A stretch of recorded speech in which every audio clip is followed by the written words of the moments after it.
I grew up with Marcus, and we were tight since we were kids. When they framed me, he straight up denied me getting a lawyer. Just thought I was too wild and blamed me for everything. Later on, I got roughed up and changed in that place, going through nonstop agony. Learned that love ain't everything. Still, he bawled his lungs out, pleading with me not to bail. When I was finally out, I was still rocking the school uniform from 5 years back. No one showed up to grab me, so I had to trek back solo, step by step. Honestly, I wasn't sure if heading back was the move. They took me into Marcus's crib when I was 5. Everyone said my folks couldn't handle their business flopping and ended up drowning themselves. If not for his parents' kindness, I would have just been another regular person. Back then, I didn't buy it and kept bugging Marcus for stuff, trying to grab that so-called sense of security. But now, the once flashy young lady, even the $20 in my pocket, were all handouts from others. I took a deep breath.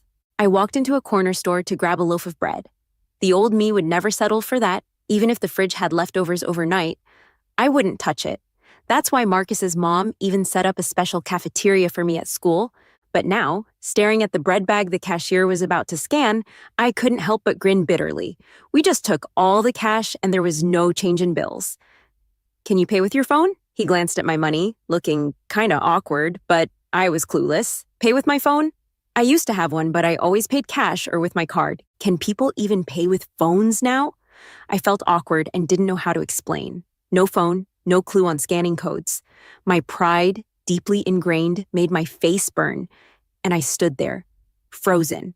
The clerk stared at me, getting impatient. "Are you gonna pay or nah?" I hesitated, my voice barely a whisper. "I don't have a phone."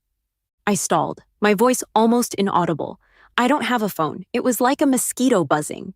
I could almost hear whispers from the folks behind me in line. Their glares felt like sharp arrows hitting my back, making it tough to move. My hands started sweating. Couldn't help but flash back to 5 years ago. At the start, I still hoped Marcus would come to my rescue. No matter what, at least for the sake of Marcus's family, he should swing by. But in the end, those two women, with their lawyer, dragged my name through the mud. No security cams, and their stories matched perfectly. No way to overturn the case, and Marcus bailed on me. Our family couldn't get involved. "Just take the verdict," they said. Plus, if I didn't do anything wrong, how could anyone accuse me? Those two lines cut me off from Marcus's family completely. The childhood buddy I thought I had was just a joke. Now, it was time to wake up from that joke. The clerk was still staring at me, and I quickly waved my hand. "Sorry, I'll pass." He rolled his eyes, but I didn't dare argue. He was right. I was a mess, thinking that I had such a close bond with Marcus that I ended up in a spot where I had to learn everything from scratch. I walked dazedly down the street. My shoes were killing me, and I was starving. In the 5 years I was locked up, I never had a decent meal once. Now my stomach was burning, and I couldn't even feel the hunger pangs telling me when to eat anymore. I don't know how long I walked when a car pulled up in front of me. Someone got out, someone I didn't recognize. Instinctively turned to run. A voice came from the car, a voice that sent chills down my spine. The voice that had become my nightmare. "Mia, hop in." I turned and looked. The window was rolled down. That handsome face appeared, his messy bangs combed back, carrying the air of a successful guy. Always been perfect. And still was. Maybe these 5 years he lived freely, cruising a smooth path, paved by Marcus's family, Miss Mia. His assistant opened the door for me and formally said, "Please." If this had been the old Mia, seeing Marcus himself come to pick me up, I would have been over the moon. But now, I just took 2 steps back, cautiously and respectfully saying, "Thanks, I can head back on my own." "Get in the car." Marcus frowned. "Don't make me say it again." I shivered, like recalling something, and, on reflex, stepped forward and got in. I sat silently in the car. The interior was eerily quiet. Before, I would have made sure to chat with Marcus, telling him everything I'd been up to, everything I'd been through. But now, he just rubbed his temples, looking annoyed. "Mia, can you give me some peace and quiet?" "Mia, can you give me some peace and quiet?" So now, I let him have peace and quiet, and that was all left between us. Silence. He looked at me with a mixed expression, like he wanted to say something. In the end, he just mumbled, "Seems like you're doing all right." My body stiffened, and I couldn't help but glance at him. So this is how he saw the 5 years I suffered, as me doing fine? Was that what he thought? Was living hungry and sleeping poorly, getting abused by roommates, considered doing well in his eyes? I even started to doubt if he had a hand in all this, but I didn't dare ask. What would knowing change? I had nothing now. How could I make him pay? After these 5 years, I realized how powerless I was. With just one word from him, couldn't even fight back. And to Marcus, I was just a little cat, a little dog. Even if I had died in prison, maybe someone else would have taken my body. To him, putting in even a little effort for me was a waste of time. I swallowed the bitterness in my mouth and tried to force a normal smile. Yeah, life's been good. Marcus wasn't happy with my answer, but didn't say anything more. Nothing left to say between us. The car sped down the road, heading toward Marcus's place. The seat was insanely comfy, a softness I hadn't felt in forever. I sat carefully, but still couldn't shake off the long-forgotten drowsiness. To keep Marcus from taking advantage, I secretly dug my nails into my flesh, and a faint bloodstain appeared, barely keeping me awake. Luckily, I had long gotten used to such self-inflicted pain, so it didn't hurt much, but my head throbbed enough to keep me alert. Like a tight string, ready to handle any sudden situation. "Why don't you just go home?" Marcus, now the boss, seemed to be talking more. I felt a bit antsy, but kept my face calm. "I don't have enough taxi money." Marcus frowned and looked at me. "You can't just roam the streets like this." "What if the media catches you?" He paused, his tone softened a bit. "Change your clothes and shoes when we get back. Don't you feel embarrassed?" I looked down at my outfit, but this was the same getup I had when I got into trouble 5 years ago. Isn't it fitting I come back in the same clothes now? Inside, didn't need to change a thing. I tugged at the hem, trying to make it look a bit more presentable, but it was all for nothing. Maybe the yellowed fabric made me look like a bum. Wanted to snap back like before, but then remembered Marcus hadn't come to see me once, so he wouldn't get it. I fell silent again and nodded. Marcus's irritation grew, the air around him thick with pressure. Weird. I was the one who suffered. Why was he pissed? My silence lasted all the way to Marcus's home. The car pulled in, and I was greeted by the grand entrance and garden. As I was about to step out, Marcus suddenly grabbed my wrist. I froze, cold sweat pouring down. Like I'd done this a million times before. Instinctively pushed him away and curled into the corner of the car, hugging my head with both hands to protect myself. Like a little ball, shielding myself. "Sorry." I apologized, confused and out of it. The world started to spin, and the subconscious memories in my mind grew stronger. Couldn't tell if it was now or in the past. All I remembered was having to beg for mercy. As long as I cried and pleaded, as humbly as possible, their punches and slaps would lessen, might even get a bit more food. I was like a mad woman, just wanted everything to end quickly. But the familiar pain didn't come, so I cautiously peeked out with one eye. Marcus's expression was off. The driver and the assistant also sensed something was wrong and turned their heads. Then came Marcus's furious outburst. "What are you looking at? Get out of here!" My brain instantly took the cue, and I immediately tried to move. "Okay, I'll go right now, Mia." In the next moment, Marcus forcefully grabbed me. "Mia!" His strength was immense, and my wrist quickly turned red. With restrained anger, he gritted his teeth. "What's wrong with you?" I met Marcus's gaze and froze. My memory began to fragment, and even the scenery quickly faded away. All I could see was him. "Marcus, I'm scared. The people here are beating me." I threw myself into his arms, acting like before, trying to be cute. "Please, take me away. I promise I'll stay far away from you in the future. I won't follow you again." "Marcus," I whispered, my voice breaking in sobs. Marcus slowly placed his hand on my head, his voice tender and soft. "It's okay. You've come back." The sensation on my head was so real, it seemed to calm all my fears. But the next moment, those memories surged back like a tide. In them, there was another person, someone who used to stroke my hair before she abused me. She liked to smile, to inflict pain on me with gentle words. You like Marcus, but you should look at yourself. Do you think you're good enough for him? She messed up my hair with scissors. She'd smash bowls and threaten me with the broken pieces against my face. In that extreme fear, I could still remember the way she looked at me. It was malicious, almost delightfully so. She said I wasn't worthy of Marcus. She said in everyone's eyes, I was just a clingy leech to Marcus. As I counted down the days for Marcus to come, she'd constantly warn me with words and actions. Eventually, I stopped wanting Marcus. In the end, I had forgotten what it felt like to love Marcus. It was like a tangled mess, and I struggled to break free. When I saw the tear stains on his suit, I panicked and reached out to wipe them away. I'm sorry. I'll clean it up right away. Please don't hit me. I beg you, don't hit me. I won't like my brother anymore. At that point, I froze.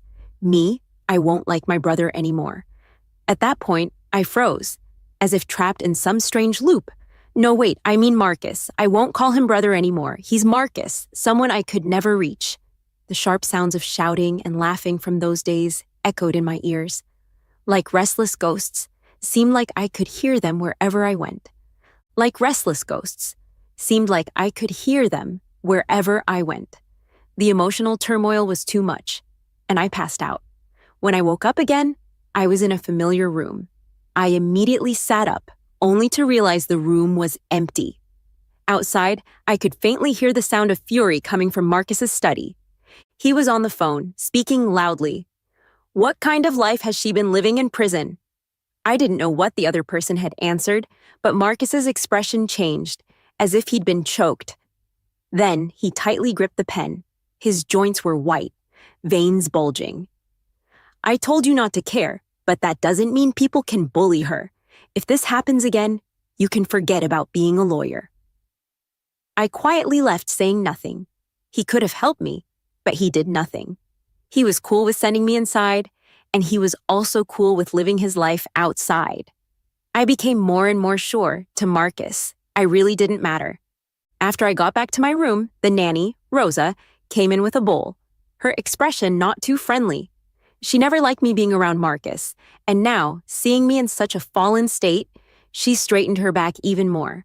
She placed the porridge beside me with a crisp sound. This is the porridge young master asked me to make. She crossed her arms. Thinking you're some kind of lady now? What are you now? I didn't answer, just quietly staring at the bowl of porridge. In the past, no matter what happened to me, Marcus would pretend not to see it. Even when I was sick with a high fever, he never once gave me his attention. But now, even though it was porridge made by him, I didn't feel happy at all. I even felt a bit nauseous. Looking for an excuse, I said to Rosa, Rosa, can I have some water? Maybe my attempt to please her was too obvious. Rosa couldn't help but sneer, Oh, now you're understanding your place? I nodded. She froze for a moment, then couldn't say anything. It was true. I never admitted that I wasn't meant for Marcus, that I would eventually marry into his family. Now, I was so obedient it caught Rosa off guard. She coldly said, All right, don't act like you're some virtuous lady. Marcus is stubborn. If he says he doesn't like someone, he definitely won't like them. I didn't question her, just nodded. Rosa seemed like she wanted to say more, but Marcus walked in. Rosa? His expression was not good, and I wasn't sure how much of our conversation he had overheard. Rosa's face changed immediately and quickly took the bowl away. Well, that saved me the trouble of finding an excuse not to eat the porridge. After Rosa left, the room became quiet again. He stood at the foot of the bed, quietly watching me. Now, I didn't have any feelings for him, so I didn't blush or feel shy when he looked at me like before. I looked back at him. Why didn't you fight back what she said about you? He sat by my bed, and I instinctively scooted back. Marcus noticed, and his expression kept changing, but he held himself back and asked, Have you really grown to despise me after 5 years? I shook my head. No. 2 dry words. Marcus's anger flared up, and he stood up abruptly. At that moment, a stylish woman walked in, with brown wavy hair, a delicate suit, and high heels clicking softly on the floor. I knew her. She was Marcus's desk mate from high school. Her name was Elena. Looking at her outfit now, she was either loaded or well off. Didn't look like the girl who used to borrow money from me. Elena glanced at us and smiled. What's going on here? Marcus immediately softened his tone. What are you doing here? She pulled out a document from her bag. Of course, I'm here to get you to sign something, big shot. Elena moved gracefully and naturally linked her arm with Marcus's. He didn't pull away, but introduced her to me. She's my assistant now. I forced a smile. Honestly, the last person I wanted to see right now was Elena. Elena seemed very familiar with this home. Like now, she could even stay in the room I once desperately wanted to occupy. It was just one wall away from Marcus's. Elena leaned against the wall, winking at me. Mia, Marcus and I didn't expect you to come out so soon, so the room's not ready yet. Her voice was crisp and lively, just like the girl I knew 5 years ago. But Marcus is moving out soon, and I'll be moving my stuff in with him. Marcus stood silently beside her, watching my reaction. But how could I still have the same hostility toward the women around him like I did 5 years ago? I just smiled. Congrats. Elena paused, then said sweetly, Thank you. It seemed she had truly achieved her dream. She found a good man and was going to become a rich guy's housewife. Unlike me, who had wasted so much time without a degree or a job. I didn't even have $100 to my name. She shone brightly, while I was like a flower crushed and broken in the mud. Anyone could step on me. This was the payback for being with a man, and the price of my growth. I didn't go downstairs for dinner, just quietly stayed in my room. Marcus thought I was trying to get his attention again. The sound of his leather shoes clicking on the floor echoed. Mia, what are you up to this time? I looked up at him. The light from the crystal chandelier was blinding, and his face was a shadow in the glow. Staring at him for too long made my eyes burn with a strange heat. There was a kind of indescribable pain. I lowered my gaze and softly said, I don't want to eat. It wasn't that I didn't want to eat. On the contrary, I was really hungry. But I had been starving for so long. Couldn't eat much at once, so I could only ease the hunger with some thin porridge. Rosa had cooked all kinds of rich dishes, but there was nothing I could eat. Marcus could misunderstand if he wanted to. I'm sorry. I clenched my fists, trying to wipe away the tremble in my heart. Mia, you're free now. No one will ever beat you again because you refuse them. Never again. I forced my tears back. Remembered that Marcus used to hate it when I acted weak in front of him. He'd say it was all an act and looked terrible. And the person I was supposedly imitating was Elena. Actually, before high school, Marcus and I didn't have such a bad relationship. He would wait for me to go to school and take me on trips. Sometimes when he was in the mood, he'd take me out for fun. Marcus's parents were always busy, barely spending a day at home. So Marcus took on the role of an older brother. That was until he met Elena. Her family wasn't wealthy, but she was well off enough to attend a private school. On the first day of school, she became Marcus's deskmate. She didn't care about the power of Marcus's family. Whenever Marcus didn't do his homework, Elena would glare at him fiercely. Then she'd follow him every day until he finished his homework. After that, Marcus became more and more reluctant to do his homework. Every time he came home, he'd just stare at his books, then smile lightly. I felt uneasy and immediately went to find Elena. She just looked at me with disdain. Mia, do you really think childhood friends can beat someone who shows up halfway? I didn't understand what she meant. Her expression pissed me off, and I started to target her, sometimes on purpose. After she cried and left, angered by something I said, Marcus lost it. He kicked my desk in front of the whole class. Everything spilled out all at once. Mia, stop acting like an animal. He actually said that to me. He dared to say that. I was nearly out of my mind with anger. In a fit of rage, I rushed to Elena's house. I arrived just as her family went bankrupt, and she was kneeling on the ground, looking pitiful. I didn't want to ask too many questions, just handed her a card. It was my allowance from Marcus's family. Didn't know how much her family owed, but it was enough to help in an emergency. Thought she was being difficult because of pride, not realizing that I was wrong. The card I gave her was thrown back at me by Marcus. He was furious. What exactly did you do to Elena? Marcus slapped me. Her family's bankruptcy was your doing, wasn't it? Is your inheritance just for you to throw your weight around? He didn't even give me a chance to explain. He instinctively stamped his judgment on me, assuming I was behind the bankruptcy of her family's business, and then used the money to make Elena leave. We'd known each other for years. Yet it all crumbled because of someone else's words. I was young and impulsive back then. I sneered and said, "Yeah, that's right. It was me." I still remember how reckless I was in my words. Who told her to like you? Who told her to try and steal my person? Honestly, I regretted saying that. Could think it, but shouldn't have said it. Marcus's pride wouldn't let me treat him like he was my property. Marcus's pride wouldn't let me treat him like he was my property. Sure enough, he sneered. The next day, he was in a relationship. His girlfriend was Elena. After they started dating, I withdrew into myself at school, only focused on studying, hoping to leave this place as soon as possible. Luckily, several schools abroad were happy with my grades and achievements over the years. As long as I graduated, they'd accept me immediately. But then, 2 months later, during the most crucial time of senior year, someone died. She was Elena's best friend. That day, I was once again on the top floor of the classroom, studying English while I was memorizing, heard dragging sounds outside. Instinctively, I followed. 2 people were dragging a girl and half pushing her to the rooftop. My heart almost jumped out of my chest. I turned around to find a teacher, but someone seemed to trip me, and I hit my head against the wall and passed out. Before losing consciousness, I saw the girl like a kite with a broken string. She fell rapidly to the ground. Fear filled her eyes. Later, they insisted they drag the girl to the rooftop and left. With Elena's testimony, I became the target. Everyone thought I attacked Elena's best friend out of spite, wanting to make Elena suffer. Such reasoning was almost laughable, but no one stood up for me. Not even Marcus, after what happened, did I ever see him again. But now, I had grown quiet, and Marcus, on the other hand, was quick to anger. He rubbed his head in frustration. "Mia, what do you want?" Marcus squatted down. "You used to always speak your mind. What's going on now?" His eyes met mine, filled with deep confusion. Yes, in front of me, he was always powerless.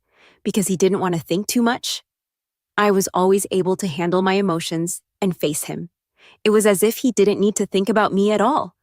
Marcus sighed and placed his hand over mine. "I know you've been wronged, but Mia, who hasn't? When I didn't help you, do you think my parents didn't get angry at me?" He smiled bitterly. "All these years, your room has been off limits. Sometimes, even if I wanted to go in, I had to get their approval first." I remained indifferent, just listening. Marcus's mouth moved, like he had more to say. But before he could, the door opened. Elena peeked her head in. "Boss, the meeting's about to start." Marcus frowned. "Cancel it." Elena stuck out her tongue. "We can cancel, but what about the acquisition? Everyone's worked so hard." "Don't you want to listen?" Her words were sharp, very much like Elena. I glanced up at her. She looked back at me confidently, but with a hint of mockery in her eyes. "Mia, wait for me." Marcus tightly pressed my fingers, his voice dropping. "When I get back, I have something to talk to you about." I watched them leave. Just like before, as long as Elena was around, his attention wouldn't be on me for long. "But Marcus, what makes you think I'd still wait for you?" I tied the bedsheet to the balcony and quietly slipped away. As a child, I never imagined this trick would become my lifeline. All the old stuff was still there, so I just grabbed what I needed and left. Leaving Marcus's house, I glanced at the room with the light still on.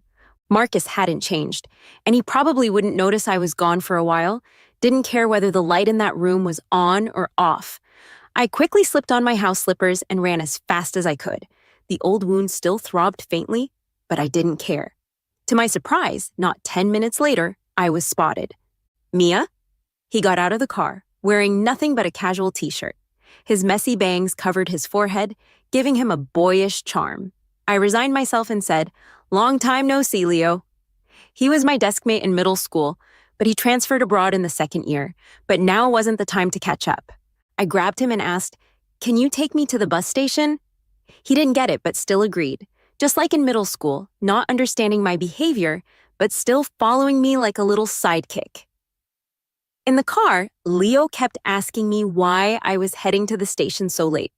I had no choice but to mumble a few vague replies. He turned the steering wheel with a cold expression and changed direction. "What are you doing?" Leo looked at the road. "We're going to the hospital first." When we got to the hospital, he didn't care about the stares from others. and lifted me up horizontally in his arms. Then a doctor came out from inside. I was forced to undergo several tests, and when the report came back, I was still feeling dazed. Except for Leo. He stared at the papers intensely, his hands trembling. "That bastard really took care of you like this?" Leo's voice was filled with so much pain that I couldn't help but look up at him. "It's fine. I'm better now, aren't I?" Leo sat down at the edge of the bed and asked, "So what do you think of Marcus now?" His sudden question caught me off guard, but I still shook my head. "What else is there to think? I never want to see him again, even if he dies." Leo nodded. "All right," I blinked. Just then, the door to the ward opened, and Marcus walked in with a stern face. Elena was behind him, blinking innocently. I turned my head away, for the first time wishing to rely on someone, casting a pleading glance at Leo. Leo smiled at me reassuringly. "The patient needs to rest. Let's talk outside." He pulled Marcus out with great force. Elena didn't follow, her eyes lowered, with sharp eyeliner drawn. "You really are lucky now you've got Leo on your side." I didn't get what she meant, nor did I want to deal with her. I simply turned my face away and looked out the window at the night view. "Isn't it nice inside? You're treated like royalty every day. Do those women treat you well? They took a large sum of money from me." I turned back in fury, glaring at her. Elena seemed pleased, her long nails scratching my face. "Do you know I've been waiting 5 years to see you like this? I visited those women every day, listening to them tell me about your miserable state." "You have no idea how happy I was." She leaned in closer and whispered, "Forgot to tell you.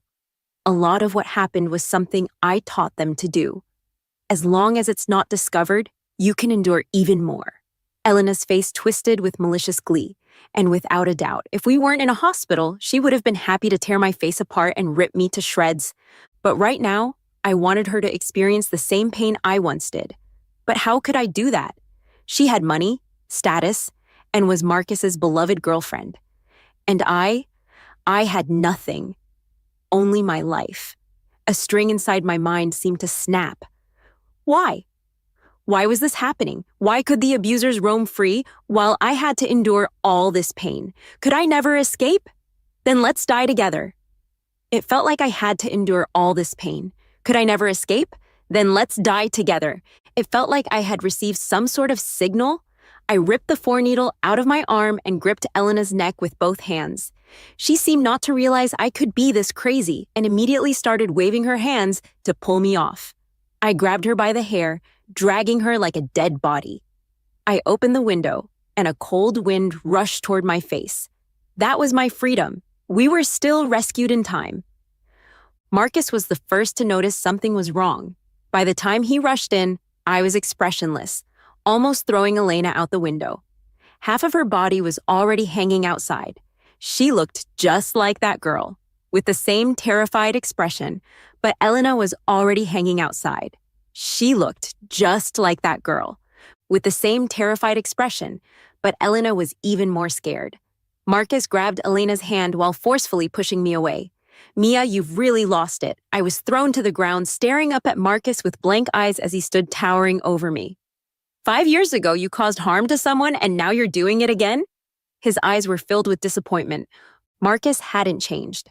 Whenever something went wrong, he was always against me. So this was how I appeared in his eyes, poisonous and malicious. 5 years ago, he didn't want to hire a lawyer for me because he also believed the rumors. In his mind, I was someone capable of murder. "Apologize to Elena." He grabbed my wrist with great force. Partly as a threat, he said, "Otherwise, you'll never come back." Then, as if he thought of something, his gaze softened, and he coaxed me. "If you apologize, I won't make a big deal out of it. Make a big deal of it if you want." Leo pulled me away, the scent of wet and perfume entering my nose, giving me a sense of calm. 5 years ago, I couldn't protect her. This time, let's see who dares to touch her. His voice was firm and strong. Marcus's lips trembled slightly, exposing his panic. "What, are you sticking your nose into my family matters?" Leo laughed. "As long as Mia is willing, this can also be my business." Elena's face turned pale. She looked at Marcus, and as expected, he grew furious. But Leo's family held too much power, and Marcus often had to rely on their status. Leo's dry, large hand held mine tightly, giving me some courage. I'm not Marcus's family. I don't have any blood relation to them. I met Marcus's disbelieving gaze. Marcus, listen up. From now on, you have no right to interfere in my affairs. The ridiculous incident at the hospital ended. After being discharged, I moved into the neighborhood Leo arranged for me. I originally wanted to refuse, but Leo said Marcus had been tailing me lately, and if I really left, he'd definitely drag me back. At least for my safety, he hoped I wouldn't refuse. I had no choice but to agree. During this time, Leo seemed very busy. I didn't want to bug him, but when he was exhausted and lying on the sofa, I'd cover him with a blanket or heat up a cup of milk when he'd been working too long. Leo was very observant and noticed that I didn't like being alone. He'd come early and leave late every day. He knew how to keep the right distance in our relationship, neither too close nor too distant. Gradually, I started sharing small things with him again. We returned to the closeness we had in middle school. Half a year passed, and I slowly started to accept the outside world again. I couldn't live under Leo's wing forever. Just when I thought I had moved on, I got out of the taxi, and Marcus was standing right in front of me. He had lost a lot of weight. His eyes were sunken, and he smelled strongly of cigarettes. Didn't expect him to look this worn down, and couldn't help but sigh inwardly. I know everything that happened in the last 5 years. I was confused, just staring at him. I've fired Elena, and I've withdrawn all investments from her family's company. Mia, will you forgive me? I gave him a half smile. So, you're saying I should thank you for avenging me? Marcus quickly waved his hand, hesitant. Mia, will you move out from Leo's place and come back to me? I scoffed. But I haven't apologized to Elena yet. And come back to me? I scoffed. But I hadn't apologized to Elena yet. Marcus was filled with overwhelming grief. Do you really have to hurt me like this?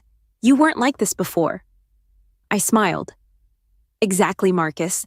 The past was the past. Do you really think you can just erase those 5 years by bowing your head? Elena tormented me so much, and you just fired her. She's still the rich young lady of her family. Besides, it was your fault for not standing up for me back then, which allowed Elena to take advantage. I said in a low voice, I only want to ask you one thing. When they suspected I had a motive, what were you thinking? He couldn't speak, because he also suspected me. He thought I had hurt Elena's friends out of love and possessiveness. In his eyes, I had already been branded as a killer. Elena was sentenced. The case that had once seemed closed made new progress. They found that someone else had been on the rooftop that day. In a corner, they found Elena's school ID card. It was spotted by a student when the school was doing a cleanup. Later, Elena, in panic, confessed everything. She was sentenced to 7 years in prison for perjury. As for the 2 others, they were sentenced to life imprisonment. After I was imprisoned, one became a teacher at a private school, and the other inherited family wealth to do charity. Even after causing deaths, they still lived glamorous lives. But delayed justice wouldn't waver because of their family. 5 years later, the truth came to light. That school abroad sent me an invitation letter and also reissued my high school diploma. Before getting on the plane, I looked sincerely at Leo. Thank you. If it weren't for him, things wouldn't have gone this smoothly for me. He simply patted my head and said, Study well out there. I'll give you a big gift when the time comes. I wanted to say more, but my gaze fell on someone. He stood behind a pillar, staring at me intently. I didn't linger on him for too long and just turned to walk inside. My world was just beginning to unfold. Later, Marcus came to find me several times, each time standing silently at a distance. He didn't approach. Sometimes even the rain soaking him seemed to go unnoticed. But during the last time, he walked up to me, his fingers white from where they hung at his side. Marcus's gaze swept over my face before he finally spoke after a long pause. It's nice, better than being in that house. The bitterness lingered at the corners of his lips as he walked away heavily. I felt confused by his actions but was too tired to dig deeper. When I graduated, I received some information. The circumstances of my parents' deaths were redefined. It turned out that Marcus's family wanted to take over my dad's company, and after their acquisition attempt failed, they tampered with my parents' car, deliberately telling them on a rainy day that I had a fever of nearly 104 degrees Fahrenheit. In the midst of such harsh conditions and anxiety, they fell into the sea. As for Marcus's parents, they adopted me without a hint of remorse and became agents of my family's company. And because of the crimes committed, I was forced to relinquish my inheritance of the company. I learned all of this only after Marcus took over the company. He knew very well it was their fault. Yet even after everything that happened, he showed no regret. He always believed that no matter what happened, I would always be behind him. I bought a ticket to return home. Marcus's parents had already been apprehended and were set to face trial. As for Marcus, knowing of the crimes but failing to report them while attempting to hide the evidence, he was also imprisoned. Leo asked if I wanted to see him. I didn't answer, nor did I say I would go. If it weren't for Leo, I would still be mistaking a thief for my father. No matter how far Marcus's family fell, it wouldn't bring back my parents. On the first day back, I went to my parents' memorial. There were already flowers placed there, and the area had been cleaned up nicely. That person turned his face. I saw him clearly. The sunlight fell on him, bringing a bit of fractured warmth. "Mia, are you still taking on little followers?"